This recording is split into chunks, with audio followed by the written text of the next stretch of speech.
It's August 1st, 2015. Saturday Night Horror Review, Mr. Creep Show 9. This time I decided to do a psychological thriller. Not particularly a horror film, but it's one of those psychological thrillers that's dark and morbid enough to be considered a horror in your mind, you know? So, this came out in 2004, and from DJ Caruso, the guy who did Disturbia, and he's directed a number of, and produced a number of Hollywood pictures, including Eagle Eye also. And Angelina Jolie, she was about 28 when she filmed this. And I'll give a basic plot description. I really like this film. I used to watch it back in high school when it came out, and seen it a few times back then, so then it's been about 10 years now and rewatching it, and it still holds up as a good movie in my mind. And I'll go over some of the points that stood out to me that I like and everything. So it stars Angelina Jolie as a phlegmatic, shrewd, feminist kind of FBI agent where she has this morbid infatuation with and this unusual method of solving crimes. She's a criminal profiler for serial killers, and she's like one of those workaholic types, and she's from the FBI in the USA, and the murders are going on in Canada, and it's centered around Montreal up there, and they bring her up on special assignment.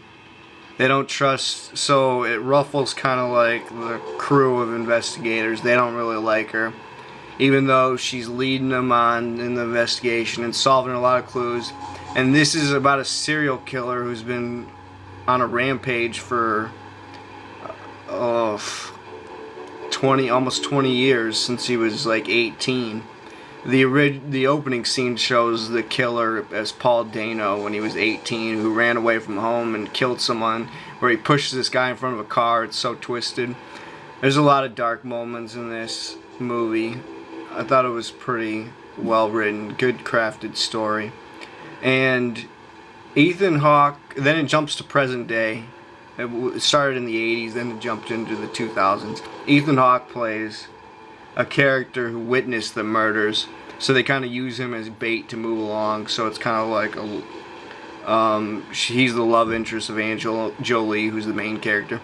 And the killer has this identity crisis where how he gets away with things is he'll kill the person who fits his body description or whatnot to take over their identity and assume their identity and live their life, so he goes undetected, you know. And he's really good at it. He's a master of duplicity, a master of disguise, and so we follow this investigation. And the character of Ethan Hawke, he's kind of a wimpy art gallery type of guy that they use, and you don't see how she really falls in love with him until the kind of the twist and everything. I will give away spoilers a little bit later, but for right now I'm just gonna say some other scene. Let's go over the rest of the cast. Olivier Martinez plays a cop who kind of gets pissed off, and he always has this bad attitude because Angelina's showing him up, and he has no respect for women, you know, and he's a hater. And they give him so many pouty lines, and he plays the character perfectly. He's the actor who played the villain in SWAT, where he's like, I will pay you $100 million to get me out of here. And he's that convict in that movie. So anyway, end of digression. Back to the movie. Yeah, so her character like is obsessed with death, and like I said, she has an unusual method to go about this. She bathes with crime scene photos taped to the wall. She lays in the burial grounds of some of the victims and whatnot to try and get inside the head of the victim. And Gina Rollins, the old lady from The Notebook, plays the mom of the serial killer. She's like, he's alive. I thought he died 20 years ago, but he's alive, and I know his eyes. And she's like this stubborn, headstrong woman. She's like such a shrew. It's like so relatable. We all have like a grandma or an aunt or a mom just like that, where you can just feel like, and she plays the character kind of perfectly in my mind. And now I'm gonna kind of get into spoiler territory. So if you haven't seen it, I recommend. It's a good psychological thriller. I love thrillers as much as I love horror movies, even though I don't review them that often. So I thought I'd give this a chance at reviewing one of these for a change. Anyway, so watch the movie, come back, and watch the rest of my review. So spoiler, spoiler, spoiler. Anyway, they try to make you believe enter Kiefer Sutherland, and I'm not even gonna. If you've seen it, you've seen it. They make you think he's the killer, but Costas is Ethan Hawke's character. James Costas is fooling everyone.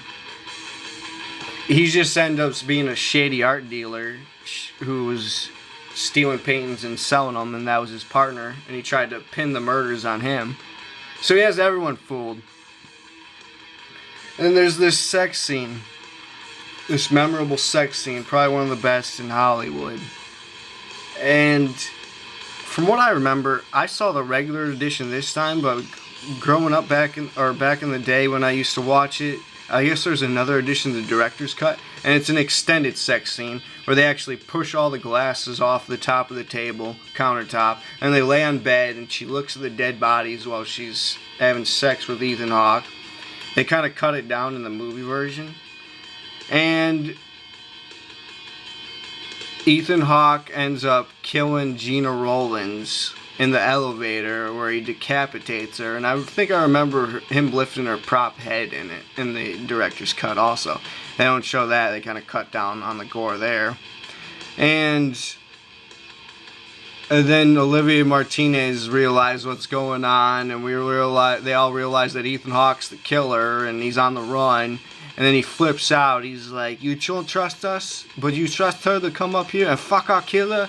And then he slaps Angelina Jolie, and like, it's just such an amusing scene to me. And then the cell phone call after he gets away, he puts humiliation to her. I love it when the villain has sex with the main character. It's just such a mortifying moment, and it's really good in storytelling. You don't see it very often because they like to have characters strong and pure. And Billy does it in Scream with Sydney, you know. And anyway, so she ends up getting pregnant or faking her pregnancy. Anyway, he calls her and he's like, "You didn't fall for him." And you're like, what did she see in him? And then you say, she has this sixth sense where she could sense his malevolent undertones, and she was attracted to that. So she goes into hiding. She sets up this elaborate scheme to trap him. She fakes a pregnancy and lives out in the country. He shows up, stabs her in the stomach with scissors.